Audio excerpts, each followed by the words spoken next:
together so they can try things. You're invited to this podcast so that you can try things. Now we will stop singing so that we can all now try this. Hello and welcome to Now Try This. Boom, boom, boom. Nick, what's Now Try This? Now Try This is a podcast where two best friends, that's me, I'm Nick, And me, Marcus. and we try things. What does that mean, Marcus? Trying things. Trying things. Well, Nick, we go back and forth every week and give the other host something to try. And that thing is something that we are passionate about, that we love, that we care about, or we think is important in some way. And then we get together and we talk about that thing, and then we alternate the next week.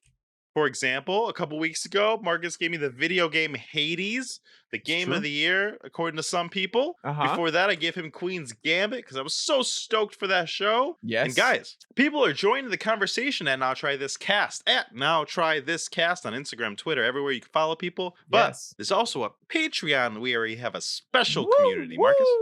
Nick, oh my God, thank you for giving me the beautiful segue that you did so I can talk about the Patreon. Guys, on Patreon, you can go and give us suggestions on the challenges that we do. So it doesn't have to just be Nick and I going back and forth, sucking each other's dick the whole time. You know what I mean? It could be you guys getting involved in podcast. And you can do that at patreon.com/nowtrythiscast. Marcus, you know why my segues are so spot on this week? Why are they spot on? Well, just to review from last week, I quit my job and now I'm a professional podcaster. Woo! Wow, it's like when you are able to channel all of that energy that would have gone elsewhere, your professionalism just goes through the fucking roof. Can I be honest? It's totally made me more tired not having a job this past week.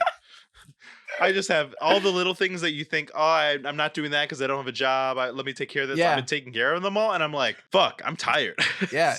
I'm doing so many things. I get that. Quarantine has made me do that and be that version of myself where I was like, I'm going to do all the things that I normally don't do because I don't feel like I have time. And speaking of, it's Marcus, exhausting. have you tried anything new this week? Oh, Nick, this week I have tried, I do deep dives on YouTube. And that's honestly my favorite pastime. That's what relaxes me more than most things.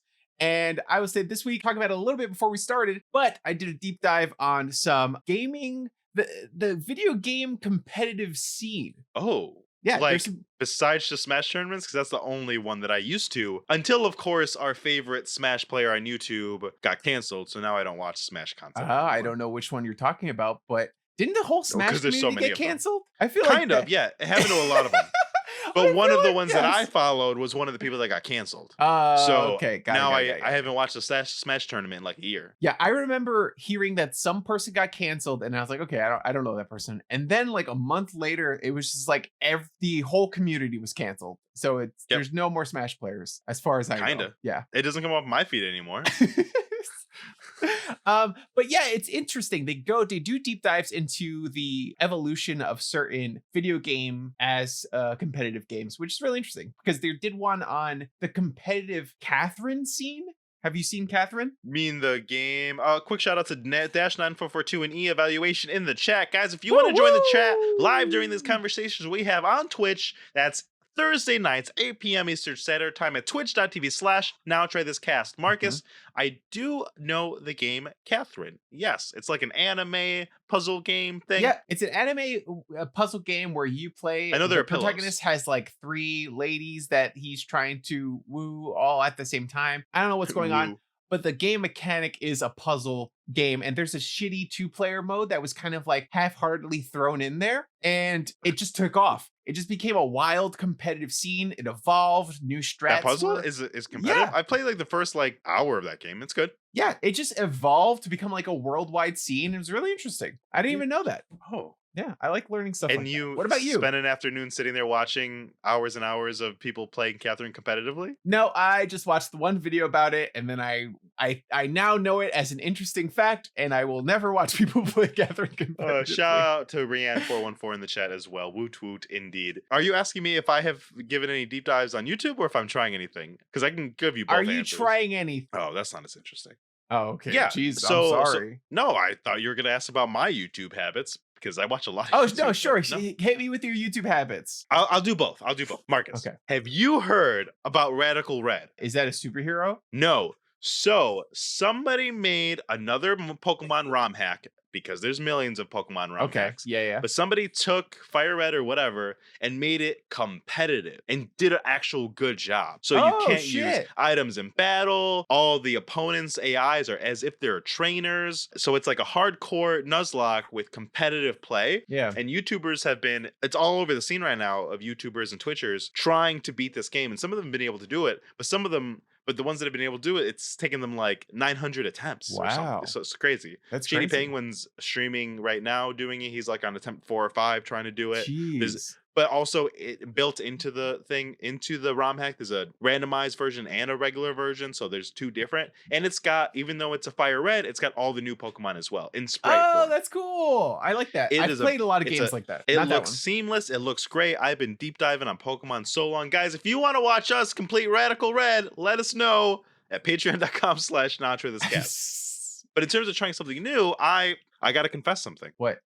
I'm hashtag blessed. Have you joined It the happened. church or a cult? I'm hashtag blessed. No, Why are you hashtag blessed? I did that wonderful thing of doing a new relationship where my girlfriend surprised me with a trip this weekend. Oh. And the trip was to go to the movies. Whoa, you went to the movies? Guys, for you who don't know, this might sound like not a big deal for most people, but I love the movie theater so much, and it's been killing me that I haven't been able to go. I would watch movies pre-pandemic every week. Every single week, at least once a week, I was watching a movie, if not more so than that.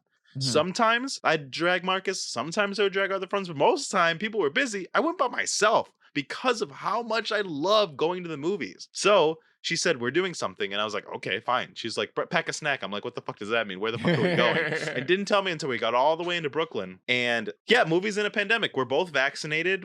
They're following all the protocols. We felt safe. There was one other couple there. It felt fine. And we saw Minari, and it was fantastic. Cool. Pretty good. Yeah, you saw it too, right? I did, yeah. Hot boy Steven Yeun, Hot boy Steven Oscar Yeun. nominee. Love him. Yeah, what'd you think of Minari? I Quickly. thought it was a really good movie. It was really Same. enjoyable. It was a pleasant ride. Yeah, it was so usually quiet movies like that. Sometimes they're hard to sit through, but there's so much heart in it that it like really Yeah. pushed it through, right? Yeah. And that grandma was very fantastic. Yes. I thought you were gonna say Yeah. you went to the drive-in. That would have been sweeter, guys. Make sure to in the chat, make sure that Lexi could have stepped it up and took me to a drive-in, Hey, which Lexi, I've never if you're been listening, to. Nick's never been Instead to of drive-in. just taking me to a boring on. old regular Come on, seated ugh, movie theater. lame. But that's really nice. It's really sweet. Yeah, Yeah. Erin's been the same way. She's like, love going to movies. She used to go every week, and Mm. now she can't. So hopefully Yeah. one day we will get back to that. Apparently she tried to go to a week ago to a drive-in. I wasn't invited, so I don't know what this bullshit's about. So whatever. Marcus? Yes. This week was my challenge to you, my good friend, and I decided to give you, after last week when you gave me Invincible, a nice, fun, gory superhero show. I thought Yeah. I would slow it down and Oh, nice. bring it in. Now try this. Get serious. We gotta I lower thought- our I voices thought, a wow. register, make them a little bit deeper, and sound Why- like a video game villain. Why have more fun when we can have way less but a meaningful conversation? So I gave you One Night in Miami, the Regina King film, the Amazon Yes. original film. Regina King, great. Loved her in Watchmen. I only watched a couple episodes of Watchmen. I stopped by accident. It Need was to finish. I liked it a lot. I thought it was fun. Wait, I just noticed that our respective significant others are making plans for us in the chat for us all to go to the drive. Hell yeah, double day in the drive-in. We've gone. Sounds It's dope. been our saving grace during the pandemic to just go to the drive-in. Yeah. It's open up I love again, that. and we went opening weekend, and we went again to see King Kong and Godzilla. It's fun. Oh, but that was not what you decided to tell me you tried this week, so I assume it was only okay. I loved it. I thought it was You a loved great it? movie. Oh Yeah. wow, I thought it was a very bad movie, but it's what I wanted in a movie. I knew what it came was, there- kind of thing. I came there to see two monsters hit each other real good, and they did that. They delivered on that, and I had fun. I mean, have you seen it yet? No. Now that I know movie theaters are an option, maybe I'll see it there. But it's also Mhm. on HBO Max, so I'll probably see it sooner rather than later. Yeah. But we went to the drive-in Oh, and we and the saw it, people and it was in the great. chat also saw it and enjoyed it. Thank you, eValuation. Yeah. Guys, if you want to share what you thought about King versus Godzilla, make sure to join us at twitch.tv/. But yeah, no. Who are you rooting for in the King Kong versus Godzilla? Just real quick before we get into the movie. My man Kong. Oh my man god, Kong. you're disgusting. I love Donkey Get Kong. out of here. DK. Why? Donkey Kong. No, that's He's the the wrong leader Kong. of the bunch, I and love you Donkey know Kong him too. well. If it was He's Donkey finally Kong back versus Godzilla, to kick some tail. oh my god! If it was Donkey Kong versus Godzilla, I'd go. I'd be like, Okay, yes, Donkey Kong. you're right. King Kong. Sure. King Kong versus Godzilla. Answer this question for me. Answer this question for me. Sure. I got you. Is Godzilla or King Kong closer to Donkey Kong? God Which salad? one is closer? Yeah, God salad. God salad is God salad piece of shit, or the King of Kongs closer to Donkey Kong? I like to think they're cousins. Wait, so what was the question? Well, think about it. There's Donkey Wait, Kong. no, go. There's What was the Cranky Kong. question? There's Cranky Kong. There's Dixie Kong. You don't think King Kong is like King Kong is Donkey Kong's cousin or something? Okay, I get that. Yeah. I think they could be related. I think they're Are you a distant Godzilla Kongs. fanboy? I love Are you a- Godzilla. are you a Godzilla stan. No, Godzilla cuck. What? Godzilla cucks other people. Godzilla's a fucking bull, baby. Godzilla will come through and fuck your wife immediately. Fuck that shit. This is God exactly damn what it. everyone who clicked on a One Night in Miami podcast wanted to hear about. One night Thank in goodness. Miami. Marcus, Yeah. what did you know about this film before I gave it to you? I knew that it was a movie that was about very important figures in the civil rights movement having a night together. Cool. That's it. That's what I knew. Now you Nick, got to ask me why I gave it to you. That's what I was doing. I was getting I know there. I just got called a Godzilla simp in the chat, and I know it you was got very distracted. distracting to me. Yeah. I am a Godzilla simp because I relate. Big boys got to stick together. Nah, You know what I mean? man. Everyone in the chats agrees with me. Kong boys. We're Kong boys. Kong. Boo! King Kong sucks. Okay, if you want us to review Godzilla vs. King Kong, go to the Patreon. Leave it as a suggestion. Just wanted to also plug. Didn't want to leave all the plugging work to you. No, please. My shoulders hurt from all this lifting I've been doing. On the Nick, plug. why did you give me this movie? Marcus, so every time Oscar season comes around, I always try to like short list the movies that I want to see, make sure to see them before the awards. I don't love like the award show, but as an actor, the conceit of awarding people for their good work is something I've always just loved. And this was on my radar, but honestly, it was lower on my list. Oh. Because we just went through the Black Lives Matter movement. We're still in the thick of it. Things are more real every day than they've ever been. And I can only take that in cinema so much. So I watched Judas and the Black Messiah first, which I also very much loved. Yeah. Harder watch. Very real, very poignant, very powerful. And I only watched this movie because honestly, I just had nothing else to watch. I wanted to watch A Promising Young Woman. I wanted to watch all these other Oscar films, but they were like easy accessible. Yeah. But I was like, oh, this one's on Amazon. Let me turn this one on. And I walked away from it thinking that was a really good movie. And that was all. But then I went to sleep and I woke up the next day and I was still thinking about the movie. And then I went to sleep the next day and I woke up and I was still thinking about it because I think this movie is phenomenal for lots of reasons. You know, I don't think it's a perfect movie. We can talk about it, but Sure. I think the thing this movie does is it nuances itself in such a way that it's able to permeate every little thing that's going on. It resonates so much today than it did 8 years ago when the play was made, that it did, 60 years ago when this all happened. I also just noticed when I was listening to like the news and all these other things, there were all these like little moments that I was noticing, points that they were being made in the film resonated in politics. They resonated in civil rights. They resonated in conversations I was having with random people. And then after a couple of days, I realized how much this movie left with me. And that's why I wanted to give it to you so we can talk about it. Interesting. For those of you who don't know, I will say before I was giving what I thought the movie was about, now that I've watched the movie, we can give a quick synopsis. Can you hear me? Are you doing like Cyclops? I don't know. Oh, my hands are on my ears so I'm doing active listening. Oh, look at that. Wow. Yeah. I love it. Yeah, it's one of my problems as a friend and a SO and a person. So sometimes I do little things to like remind myself I'm listening. But quickly, film is about these major figures that were around during the civil rights movement. They gather together and they discuss what their responsibilities are in the world. And it's Malcolm X that's really driving the conversation, and he's bringing up this moral dilemma that he's having, and also that he sees happening in the world, and that he's asking all of them to do more. And they, And a little you know, background Alice. about the night is this really happened. So at the Hamilton House, when Muhammad Ali won the heavyweight world champion, when he was previously Cassius Clay, was friends with Malcolm X because he was just joining the Nation of Islam. It's with Sam Cooke, with Jim Brown, and they all went to the Hamilton House, which was famously away from the venue because black people were allowed there and they weren't allowed closer to the venue. It was a room that Malcolm X had all the time, and they went there, and the four of them spent the night talking. And this really happened. They really were all there. While everything's dramatized, all the words are made up. The four figures really did that amount of power after he won the heavyweight championship. Really all went in that room and really were friends. And this is just an imagining of what those conversations with men like this could maybe be. Yeah.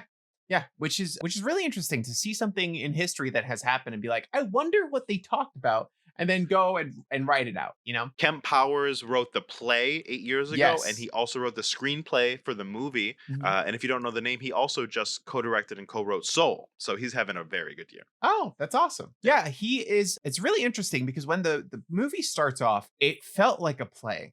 And that's Mhm. that doesn't make sense, right? If I say something feels like a play, you understand what that means because you've seen plenty of plays, but I'm sure there's a lot of people out there who don't know what that necessarily means. But to me, that sort of means that it is it was slow with the pacing and also intimate. Intimate's a great way of saying it. Yeah. And it's also very like conversational. It's written in a different pattern than movies typically are. So immediately starts off, and I was like, is this feels like a play? And that's fine. But the pacing was a little slow for me in the beginning of the film. And then I once they agree. get in the room, they get the conversations going, the movie picked up, and it's hard to take your eyes away from the screen. Yeah. But I think Regina King, this is her first feature film, but she's directed other things before, like TV and things. And Mhm. she's obviously Oscar winning actress. She's amazing. I think she does do things to help elevate it a bit.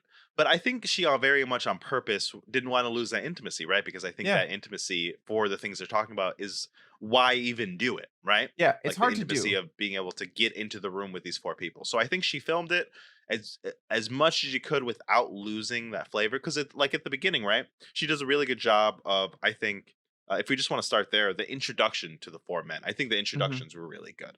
And it shows each one of them in a different light. Starting off with Cassius Clay fighting someone before he got his world championship fight. You Yep. get to see Muhammad Ali prior to the legend as a young 22-year-old kid, rope doping people and, Mhm. boxing it up. You see Sam Cooke bombing at the Copacabana for all the white people. Yeah. You see Jim Brown getting, I don't even know what the word is, shat on by a white person. Then you see Malcolm X at home. So Yeah. there are these moments that do get away from what a play would be, Mhm. but you're right. But then as soon as all those introductions happen, and once it gets like done with the pacing, Yeah. it very much feels like a play with the dialogue and this quickened type of words. It feels like the movie doesn't have anything to contend with except for the words. And that's on purpose because on a play, that is all you have, right? Yeah. I Plays are don't written think in a that way because, Yeah, I don't think this movie benefited from being a movie at all, other than the fact that it gets spread out more than a play normally would, right? I wouldn't I don't disagree with think that. there's Yeah. nothing that is just beneficial to it being a movie, other than more people get to see it, which is kind of good. And so There are I'm some okay pretty that's a shots. movie. There are some good shots for sure. I like the scene of Cassius Clay underwater boxing. It was a beautiful shot, but at the same time, I All four men totally on the roof looking out. yeah. Really nice shot. I totally just sat there and I felt like I was in the theater. I felt like I was watching a play and I would be excited to see this on stage. Yeah, same. It's also interesting because the idea of it too is very much something that you would see in a play rather than a movie. Like stuff like this gets done a lot in theater, like one act shows and stuff like that. Like Steve Yeah. Martin wrote a play about what if like Einstein met Picasso, and I think he wrote that in the 90s or something. And then there's another play that I saw that was like, what if it was like the night before some election or something like that? It was like just Hillary and Bill Clinton hanging out, you Yeah. know? So there's a lot of things like this that are done in theater. And it's interesting to see it kind of break through and be seen on the big screen. How interesting. And I feel like the reason that happens is because biopics happen on film all the fucking time, right? All the fucking time. But Yeah. because it's a film, it's always way bigger in scope, right? Think Mhm. about Rocket Man. Think about Bohemian Rhapsody. Think about Ray. Think about, But the Malcolm difference, X with Denzel. It's all like big and life spanning, and like it's never just a spot. It's never just like a yeah, night. It's never just intimate yeah, like that, like you're yeah. saying. And I think the intimacy is part of why it's also theater, but most of those are biopics, and this isn't a biopic. This is like historical fiction, which you don't always see in film, like Yeah. following real historical figures in an alternate what if scenario or whatever. I wonder why. I don't know either. Maybe people think it's too like pretentious, but the level, Sacrosanct or yeah, it might be. I don't know, but it works for theater really well. yeah, I agree. So you touched on it a little bit. I will say right now, as a preamble to everything, we are not experts in anything. These are all just our opinions. But I think the reason that this film, I think there's a lot of reasons the film stuck with me, but I think one of the big ones is to know that, to at least posit that men with people with an indifferent amount of power and influence over us still asks the same kinds of questions we do, I think is comforting in a way, right? So Yeah. I think throughout life, I have always, the color of my skin is something I've always had to contend with. Who I am, what that means, what being Puerto Rican means, how that influences me and who I am, the decisions I make, and what that means for me as a people, right? Me as a people means something different than it does Mhm. with everyone around me. It means something different than white people. It means something different than black people. It's something, I'm always struggling with to capture in a succinct way. And sometimes I feel like I hit it and sometimes I feel like I don't. And I think every time that one of them, they all have some big ideas, right? About who Mhm. they are and where they come from. And they say so, but they're faced with people in the same realm as them with differing opinions. And it's hard to find a situation where your views are put to the test, right? You and I are both Puerto Rican. We share Mhm. that in common. We go through life.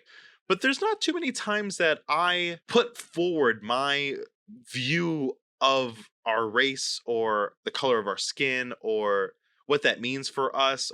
We're not having those conversations because it's just not in our face. We would. It's Mhm. just not. We're never in a situation where we would be. But they are put in a situation where it's all circumstantial. It's because Muhammad Ali is about to become Muhammad Ali. It's because Yeah. he's joining the Nation of Islam, and he's joining the Nation of Islam through Malcolm X, one of the biggest civil rights leaders of the Mhm. time. And all that comes boiling to the surface in this such succinct way that is just never talked about. So I think because it was being talked about is one of the reasons why it stuck so much with me. Does that make sense? Yeah, 100%. I get that. I mean, it's brings an interesting question, right? Like, what is your responsibility as someone who is of color and also has power, right? Like, power is a huge theme in this movie. Cassius Clay, when he's with Sam Cooke coming back from the grocery store, they talk about that, right? It's something that Yeah. everyone wants, right? Like, no matter what your race is, you want power, and minorities especially feel powerless because they don't really have the power in society on a grander scale. And so these Yeah. people, Cassius Clay says to Sam Cooke, he's like, you have something that every man wants. You have power, and you take it for granted. And it posits an interesting question as what is your responsibility as a celebrity, as someone famous and of color, to help move the movement forward. And I feel like we still deal with that today. I mean, there's so many celebrities out there with millions of dollars and huge influence, and not everyone is doing something. And at the same time, is it their responsibility to do something? I feel like I see it all the time. I feel like every time I feel like there's such a double standard because I feel like when a white person that's a celebrity opens up their mouth, people listen, and then when a colored somebody of color opens up their mouth of influence, they're damned if they do, damned if they don't. If they speak too much on a subject, they're berated for speaking out of turn. They're like, know your place, and if they're not, they're viewed as like, why aren't you sticking up for people? You know? It's also a difficult place to be in because I understand the point of people just being tired, right? Like I mean, Yeah. our good friend T, he's constantly talking about how like tired he is sometimes of just seeing violence and police shootings and deaths in the media all the time. And Yeah. at that point, like, that doesn't matter whether you're a celebrity or not, like, you still feel that emotional connection to see people that look like you dying in the streets. And I it's think that's probably. Sorry, go ahead. Oh no, it's a hard thing to contend with too. And I get if people are just tired and they want to turn off for a little bit, but Malcolm X in the movie is just saying like, hey, you need to do something, you need to do something, you need to do something. And I like that the other characters push back a little bit. Yeah, I think that's probably one of the reasons why sometimes movies like this are hard to watch, because it does hit home. But the thing Yeah. about this movie is it would have hit home 10 years ago. It would have hit home 20, 30, 40. Every year, every time you watch one of these a film such as this that has to do with something like this, you're sitting there thinking like, wow, how do they know to make this movie right at the right time where it would have the most impact? But it's like, no, this It's movie always the always right have an time. impact. It's always the right time because this is always a problem. I This is also do always think something. that movie is going to be relevant in another 20 years. Like, this is just that kind of movie. Yeah.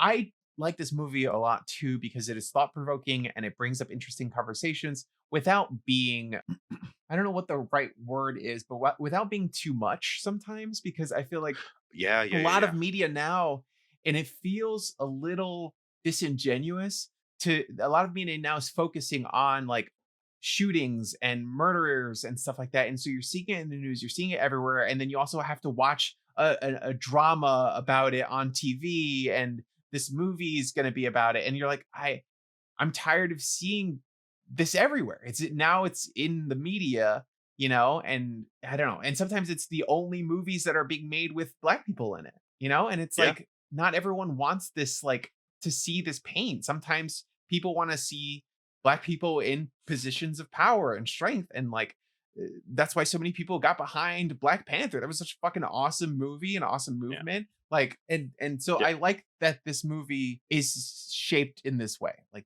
it is a conversation, it's people talking about it, it addresses these hard topics and issues, but in a way that isn't as graphic or off-putting and might not exhaust people who are suffering through it as much as something else would.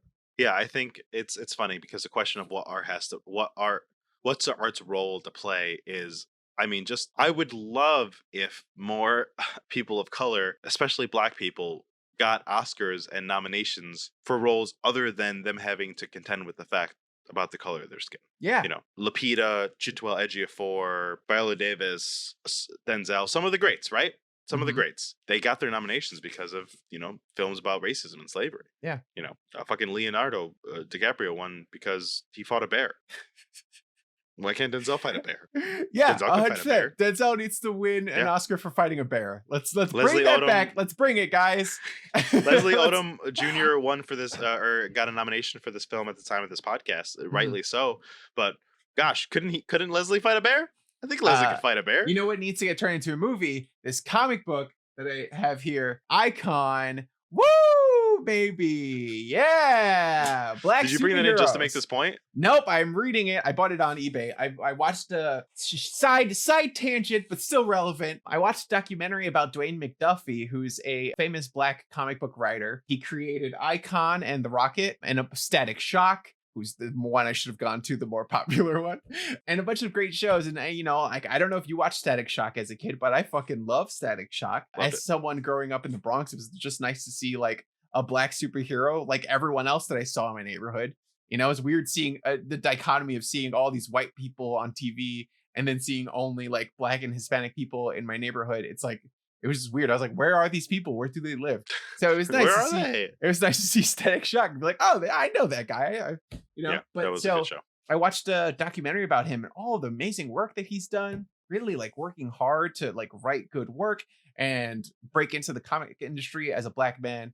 And it's really, really interesting. So I wanted to sort of get into some of his comics. And so I bought some Milestone comic books. So I was reading one before. Very Well, cool. setting Yeah, it's crazy that just because Steel failed, it's taken us until Black Panther to really Oh, right that wrong. God. So I think there's so much in this movie that it's almost hard to talk about. I think an easier way would be the four men all have very distinctive views, and I kind of thought maybe we could talk about them one by one. Sure. I think Jim Brown, played by Aldous Hodge, who I will say, I think the gosh, everybody does a phenomenal job in this film, right? They're Mhm. all such wonderful actors. Like the whole Oscar should have a cast award, and they would win the cast award as a whole because the four of them together are Yeah, yeah. so fucking solid as these friends, as these figures. Nothing feels put on or caricature-y. It could so easily, right? Muhammad Mhm. Ali has such a very specific way of speaking, but Eli does not ever swoop into caricature. It always seems spot on. Yep. But Aldous Hodge, something about this guy. I love this guy. I think I'm gonna go try to watch his TV show Underground that he was in with Journey, Mhm. because he is just so fucking solid. He's so Yeah, he's good. a Like great he actor. emotes so like he's gonna be Hawkman in the Black Adam movie. Yeah, that's what and it I'm is. so fucking. I Yeah, was I'm like, so I was during so the movie, I was excited. like, oh, is he a superhero? Is he in Marvel gonna or be. DC? And I was like, I remember He's gonna seeing be. him as a superhero where that's what it was. He's Hawkman. Yeah, I'm very he's gonna excited to be, see yeah. him as Hawkman. He's so He's good. gonna do so a great good. job. But James Brown is a very interesting figure because he's arguably the best football player of all time. Some people say, Mhm. you know, Yeah. a lot of people say the best running back of all time at the very least. The movie opens, I think his opening was the most poignant one. I think all the other openings were like you get to introduce the character, blah blah blah. Yeah. But Jim Brown, when Aldous shows up at a plantation in like an island off of Georgia and meets this old white guy, and the old white guy's like, "Oh yeah, our families go way back. Oh, it's so nice to have the best football player in the world here. Drink some lemonade." And his Yeah. daughter's like, "Oh yeah, it's so nice to meet you, Jim Brown. Oh, here's Mhm. some lemonade. Oh, it's so great."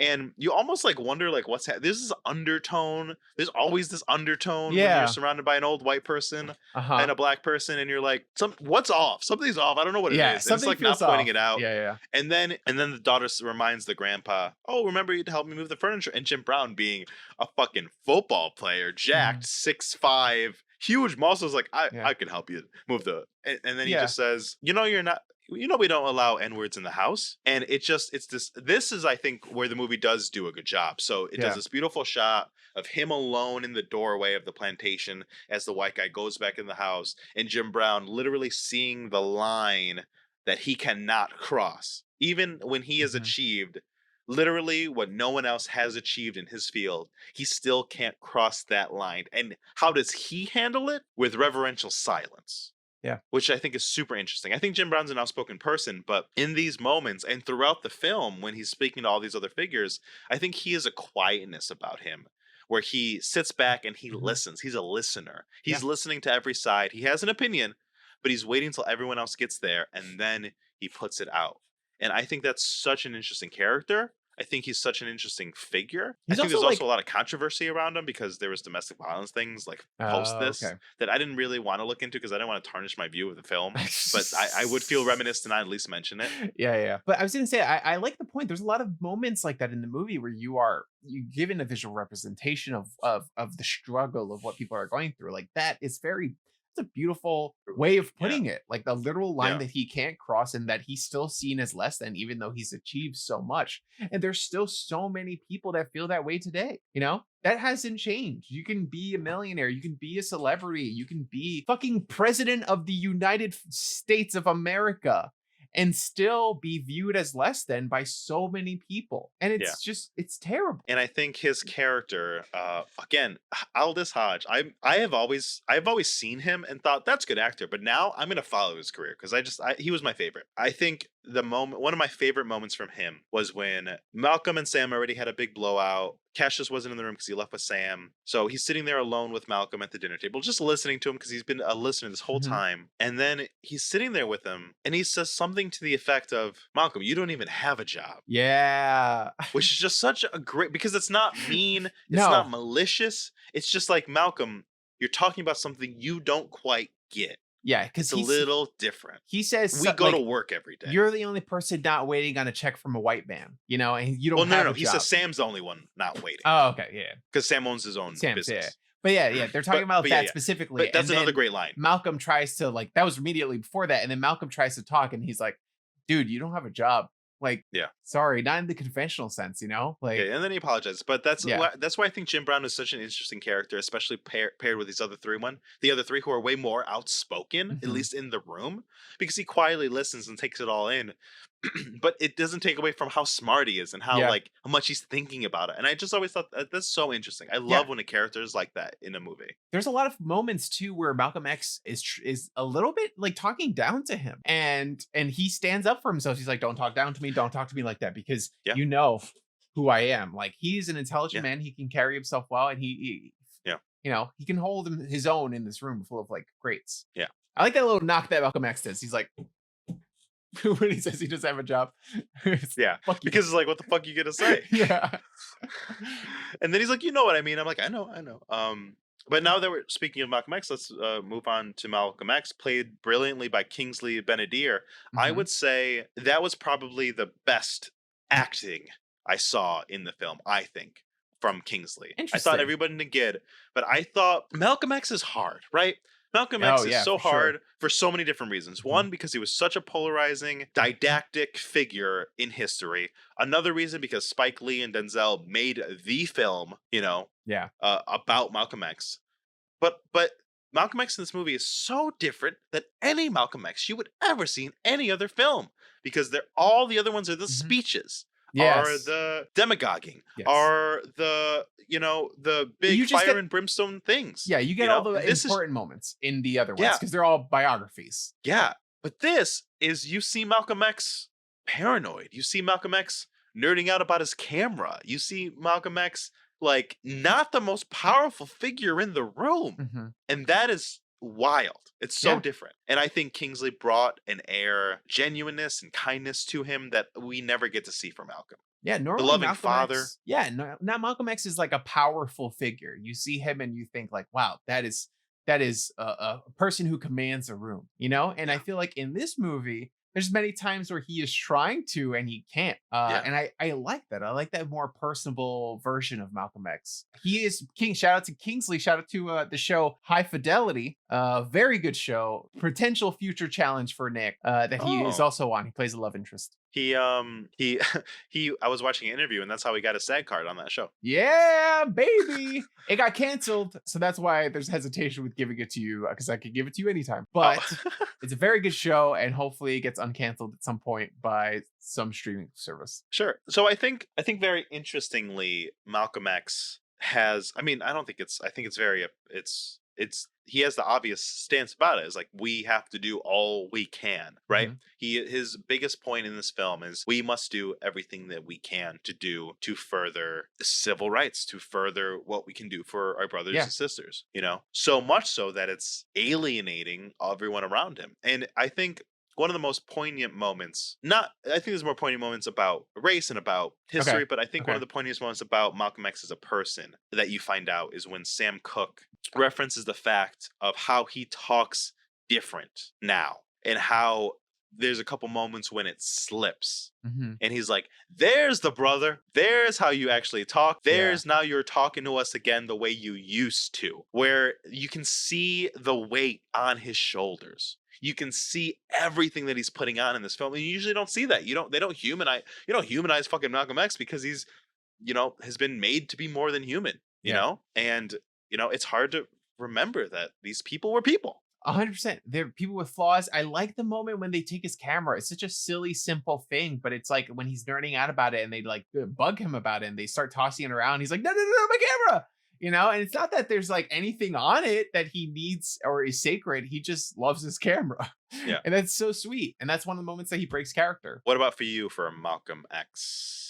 I- Played by Kingsley. Oh man, I think overall he did an incredible job playing Malcolm X. In my head, I watched the Denzel Washington Malcolm X at a young age, and I felt like that is the version of Malcolm X that's always in my head anytime I think about Malcolm X. But I think that he did a great job, and like he brought a new perspective to the role, which is great. I don't know about any moments specifically, but like I like when he's interacting with his bodyguards, because that's a really interesting Oh, yeah. thing. Like he both Yeah. feels like he needs protection, because I mean he does, but also he has this interesting relationship with them because he knows he's leaving the Nation of Islam evenally. Where to they're almost his pursue his own thing. babysitters at the same time, right? Exactly. Like So they're it's like kind of watching him. exactly. So he feels like he's being watched, but he also feels like he has to lead them. It's an interesting dynamic. I got the vibe that he kind of felt like a bit of a prisoner. Totally, totally. What did you think about the arguments he was making? Or what did you think about the principles he was putting forth in front of his I friends?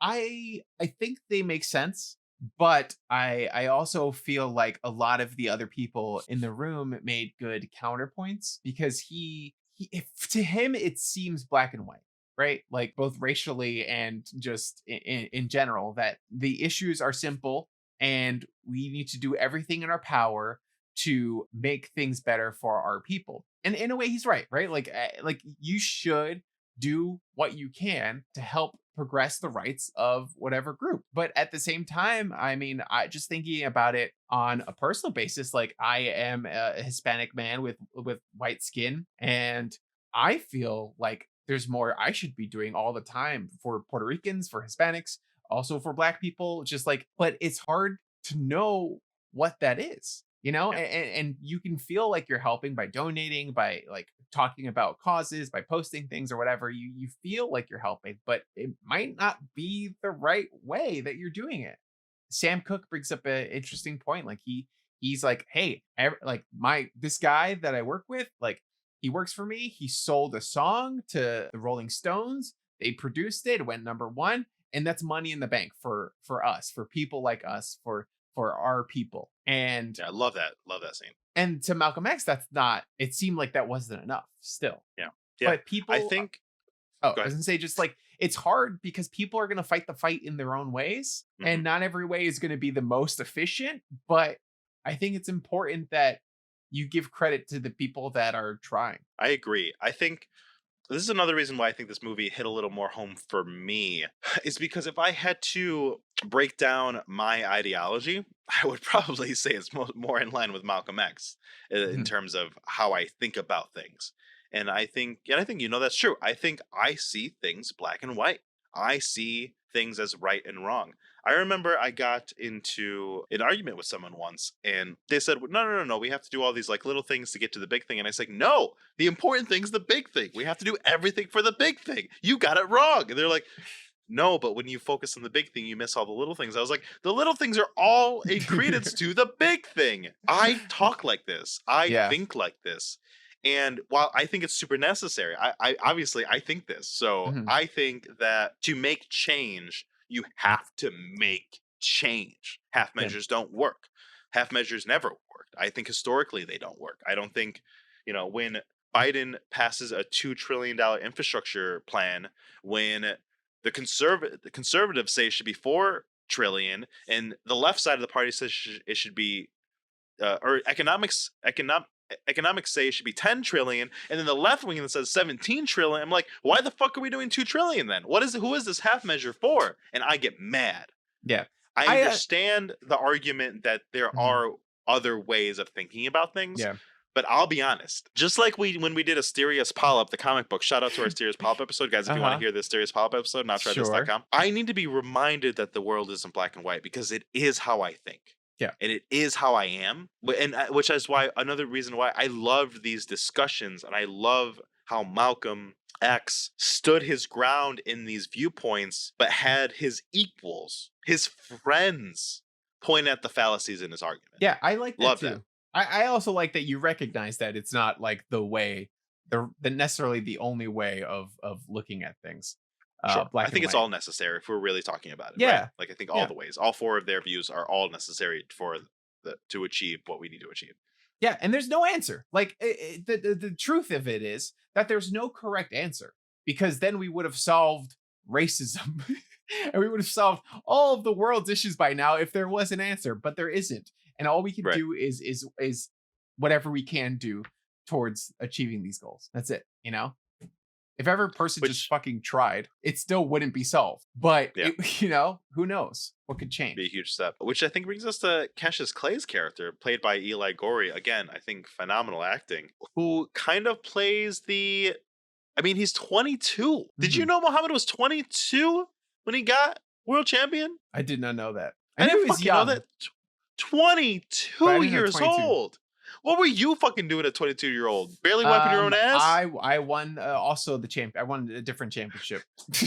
I won the big boy championship. I was the biggest boy. And they're like, "Wow, you're such a big boy," and I said, "Thank you."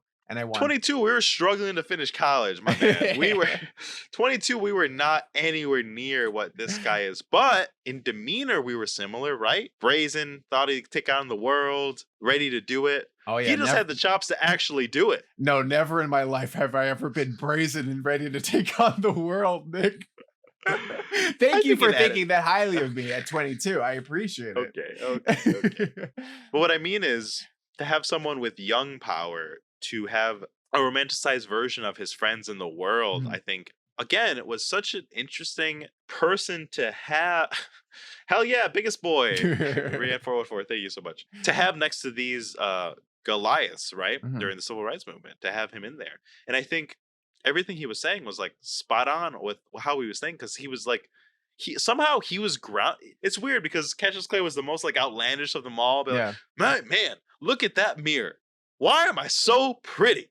He was the most outlandish one, but somehow he was like grounding them all, right? Yeah, no, it's very relatable. It's very likable. I feel like anytime actors portray Muhammad Ali, it's this very fun person. You know, he just seems like a good time, and he does ground everyone around him. He's like, you know, and the fact that he did get involved with the civil rights movement, changed his name to Muhammad Ali from Cassius Clay, and was this big figure is really interesting too, because what is your responsibility as a boxer? What is your responsibility once you've become accepted by the white world, or accepted as much as you could be by the white world, you know? Yeah. So it's really interesting to see, because it's you almost have to reject it a little bit, you know? Like at the end of the movie, Sam Cooke is on a show, on a TV show, and he sings a song, and like it's all white people, and they're like, oh wow, that was fantastic, you know, do you have anything else for us? Why don't you perform again? And then he sings the song that he sings, or I guess change is gonna come. Yes, that he talks about earlier in the movie. One of his most famous songs. Yeah, and that's an important moment. That's an important song, and it's also something that might have gotten him rejected from media, society, and then he no longer has the power to make the change that he's trying to make. It's a weird balance that all these people have to contend with. And here's why I think I fall so much on the other side, right? Because I think somebody asked Stephen Yun why Minari was a foreign language film, and he had a great answer. It was like one of those ask on the internet. Yeah.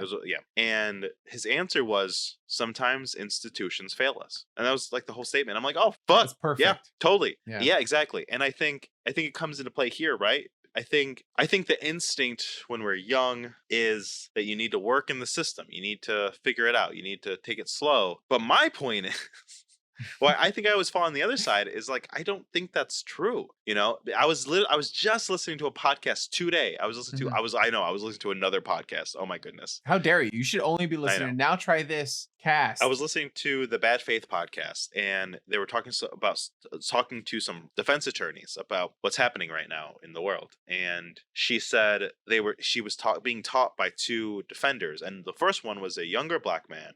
He was like, yeah, I figured I'd join the system slowly but surely. I can get up there. And then there was an older black man who was also defending. He's like, yeah, I used to think the same thing. But then I saw, as a defender, my white colleagues turn and point to me and say, look at this black man in the suit, in the tie. He did it. Why couldn't he?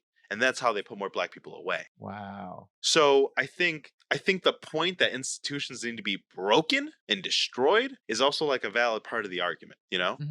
Yeah. Which is why I think this conversation that this movie has is so important, right? It is really important. Yeah. I mean, our institutions are all failing us, and we need to figure out, they only work for, you know, white people, and we need to figure out. And rich people. And rich people. And we need to figure out why that is, and we need to change it.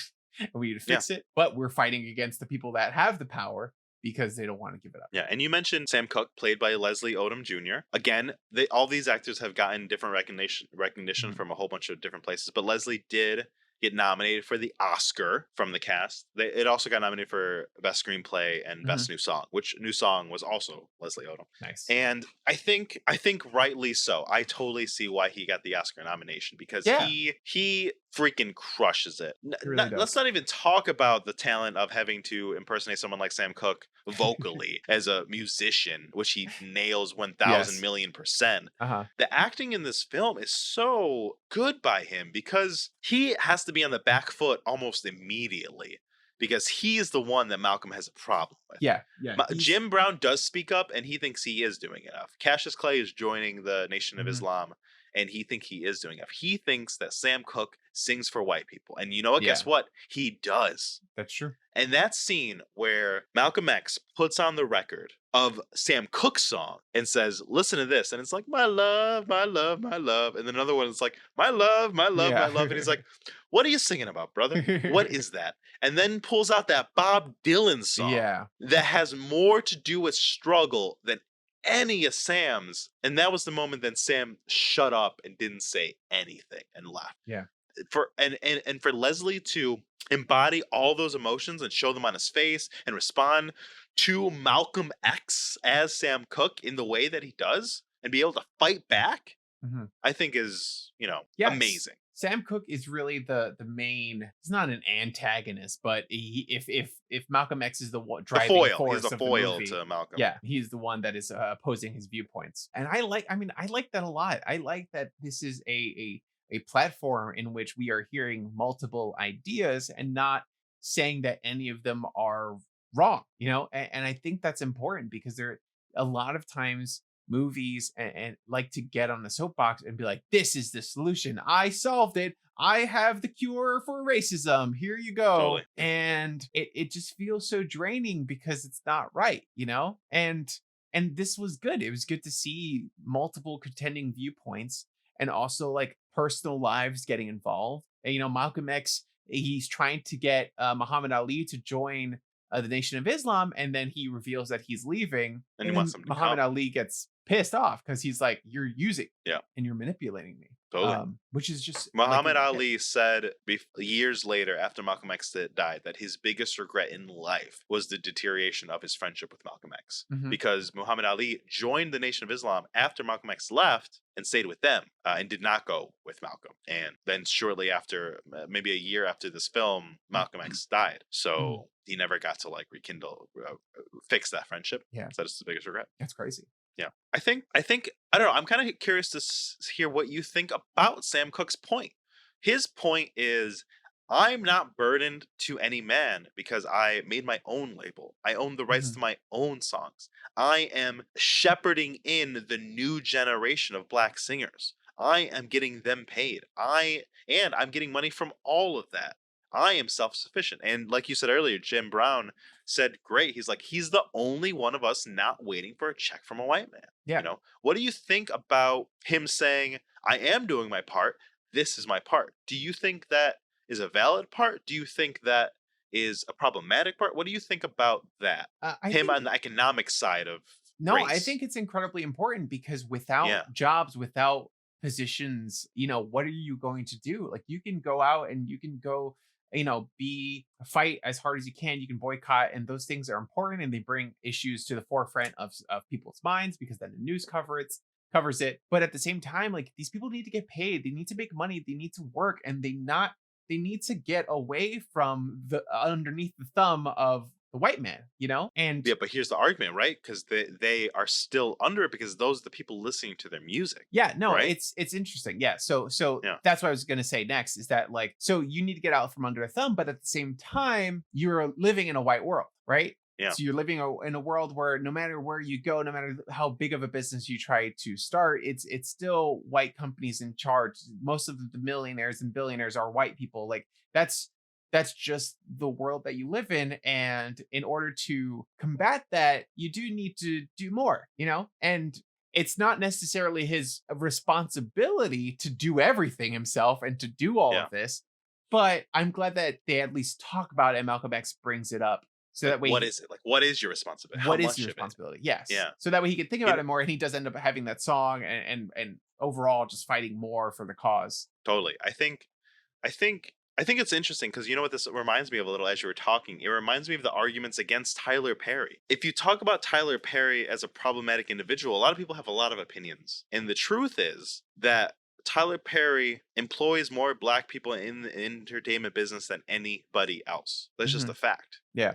And it's the same argument, right, that Sam Cooke is making. He's like, I get my people paid. But the argument against Tyler Perry is the same one, right? Where he's playing into the stereotypes To and then that is a make the money. detriment Yeah. to the movement. Like Yeah. it's a detriment to the movement. That's an And interesting I never know where I fall parallel. on that argument either, where I'm like, I'm not sure. I think they both sides make so much sense. The Yeah. side of like, I'm getting people paid. That's so important. Financial independence is that's how we get under the thumb. Yes. But I also get the point of like, but yeah. the perception is also super important. I If also everyone wouldn't, thinks that black people are all like Medea, that is Yeah. also a problem. I wouldn't You fault know? them. I've seen so many Tyler Perry movies and plays. I know you have.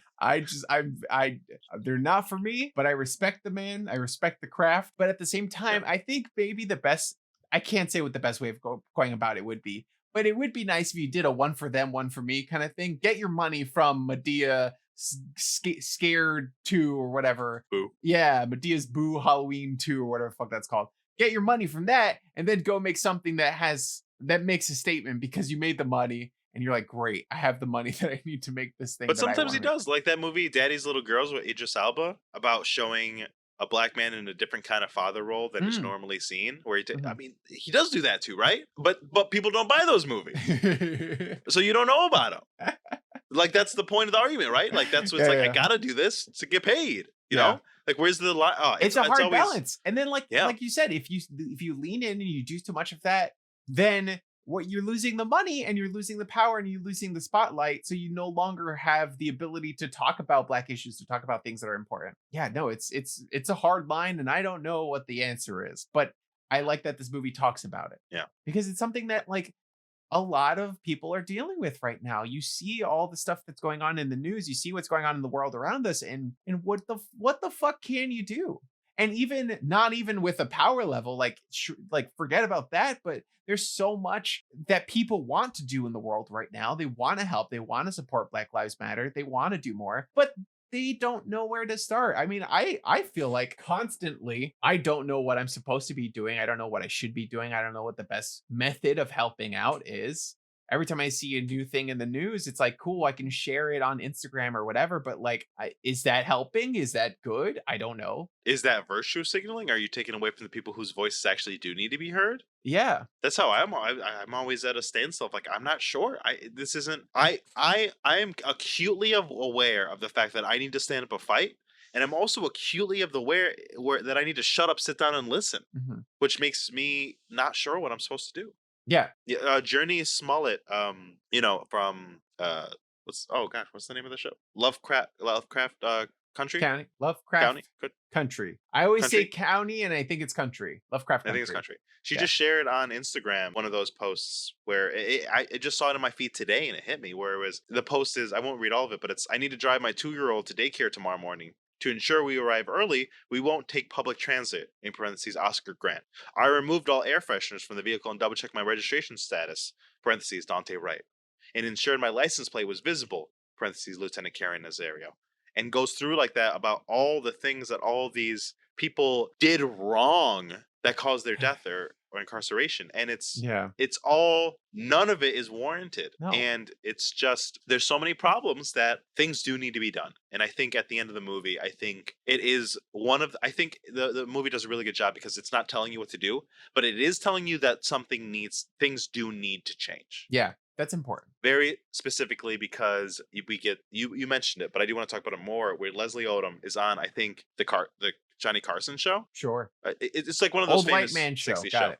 Oh yeah, and he sings a song for them, and then he's like, "Do you have anything else?" And he's like, "I think I have one more." And he sings "A Change Is Gonna Come," which they alluded to earlier in the movie, where he played it for Jim Brown. That it was in response to the Bob Dylan song. It was a response. And as soon in the song, I've heard it before, but never in context, right? Like I've heard the song, but never in the context of what it meant. And as Leslie started singing "A Change Is Gonna Come," and the lyrics are, "I was born on the river," and it's just him, and then the band swoops in under him. Leslie's performance of that song on that show, you feel everything from the movie. Yeah. You feel everything from Sam Cooke's life. You feel everything from Leslie Odom's life. And the movie does a wonderful job of, while that is playing, showing you where these men ended up. Showing you Muhammad Ali taking on the name Muhammad Ali. Showing you Jim Brown quitting football to become a movie star to try to take ownership of his own economy. Showing Malcolm X, his house getting burnt and having to run out with his family with an assault rifle. Yeah. Showing him in the hotel room later, that look on his wife's face, like, what the fuck do we do now? Of Mrs. X. I sorry, I don't recall her name. And Malcolm X watching the video, the TV of Leslie singing as Sam Cooke, and it goes back to Sam Cooke finishing the song, one single couple tears in his eyes. That last minute or two of the movie has totally stayed with me because it encapsulates the struggle, the message of the movie, everything so fucking well. Because Malcolm was right. Yeah. Through song, through music, through art, through that thing that is you feel without being able to describe is how you make a point. And God damn it, at the end of the movie was the point made. Yeah, it really was. And you can, I like that he was changed. I like that the conversation with Malcolm X drove him to do something, to write that song. And I like that after Malcolm X leaves the room, he's like, I hate that song because I feel like I should have written it. It's what I feel, you know, and it's a powerful song. And so I like that he has that. I like that he has that drive afterwards. And it's not that it's new. He wrote, you know, he was working on that song beforehand. Yeah. So he, like you said, he's trying in his own way. It's just sometimes it's just hard. It's just hard to know what the right things to do, when to do them. On one side, you do need to go at your own pace, right? You have to. That's how it works. But on the other side, you need to stand up when it's time to stand up. Yeah. There is no answer. And that's what the movie leaves you with. To contend with that, right? To sit on that fact that is like, is it your time to stand up? Are you waiting for something? Is it right that you're waiting for something? Maybe you do need to wait. Maybe you don't. Yeah. And that's the question. It like leaves you on that, literally like on that last note into the credits. And then through the credits, Leslie Odom sings his original song, which was Oscar nominated, Speak Now, which also just plays into all the themes of the film. Yeah. It was, yeah. I like a lot of this movie. I feel like there are so many great moments like that. There's so many powerful moments. There's so many quiet moments. And I feel like the fact that it's based on a play and it's adapted from a play kind of works for it in those moments too, because they feel intimate. They feel like something that you are watching on the stage. And it's not often that a movie can make me feel like I'm in the theater, even though I'm watching at home and I have all these distractions around me. That a movie makes me feel like I am just in there with Leslie Odom Jr. and just watching this thing and feeling what he's feeling. And I like that. It's incredibly powerful. Well, Marcus, I just want to say thank you. We didn't bring a lot of funny this week, but I was impacted by a piece of media, and that's the point of the show.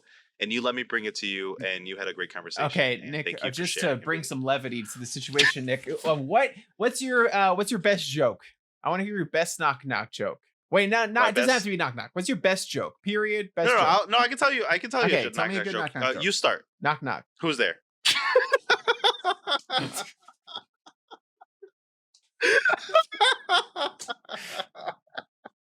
It's a good joke. It's a good joke, Nick. I like it. Made you laugh. That's the best knock joke I have. What's your best? Do you have a joke? No, I don't. Okay. Yeah, I do. I have a joke. Are you ready? You start the joke, just a joke. No, you do a real joke. Do a real joke now. That was Improv my joke. 101. Do a real joke. That's all. Oh, that's all the time we got today. Oh no. Do a real joke. God damn it. Yes, Aaron. What happened to all your improv? What happened to your goddamn improv? Man. Oh God. Oh, you want me to do my improv? Great. Oh, I'm a velociraptor and I drink out of a teacup. That's improv. You ready? What's the last character you played in improv? Like, no joke. What's the last character that you made up in improv? I played a woman named Joyce Reed's inner conscious, and I was telling her why she was in a coma. And why she needed to leave because her daughters needed her. That's the last character I played in an improv show. I like it. I like guys. If you want to see me improv, go to the twitch.tv/the Magnet Theater Tuesday nights. My team is Team Arrow. Okay, nice. Way to fucking cross promote, baby. Well, I guess Nick isn't gonna be a comedian. Screw you, man. 414. I'm funny. I just can't. I thought my knock joke was great. Well, Marcus, honestly, sincerely, I got a thank joke you. For you. Ready? I love you, man. Yeah, I'm ready. Are you reading it from somewhere? What do you call a joke that isn't? What do you call a joke that isn't funny? What? A sentence. Nice. Why do you hear something that makes you smile? No. Your facial muscles. What do you call a pencil sharpener that can't be sharpened pencils? What? Broken. Where was the Constitution signed?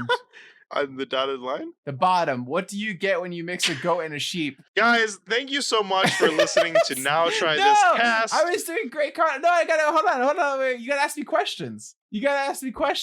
Marcus, did you like the movie? Hold on, I'm gonna get my cat. He loves it. Hello, first appearance of Salem on the podcast. Hello, say hi. That is not true. He's been on the podcast. No, he hasn't. Oh my This God, I'm isn't sorry. Kitty Cat Corner. It's- Okay, hey guys, if you want us to live stream just Marcus's cat, let us know. Patreon.com/Now Try This Cast. Okay, good night. Okay, Nick, did I like Marcus. the question? Did you like the movie? Did you like the question? Did you like the movie? I did like the movie. Would you recommend the film? I would recommend the film, yeah, to everyone. And lastly, will you continue to watch films by Regina King and these actors? Yeah, I think that I'm very interested to watch more Regina King films, and I honestly love all these actors, and I'm excited for more of their work. I think everything I've Same. seen them all in has been great. Hawkman, Aldous Hodge, so excited. I know. I'm excited. Yeah. I know it's such a dumb movie, but I'm kind of excited for it. Well, Marcus, I think No. that's everything. I can't think of a There's single one other more thing. thing. that I we have to have- give you your challenge for next week. No, I don't. No, I think Guys, I stay. can't remember no, that. don't leave yet, everybody. No, don't leave.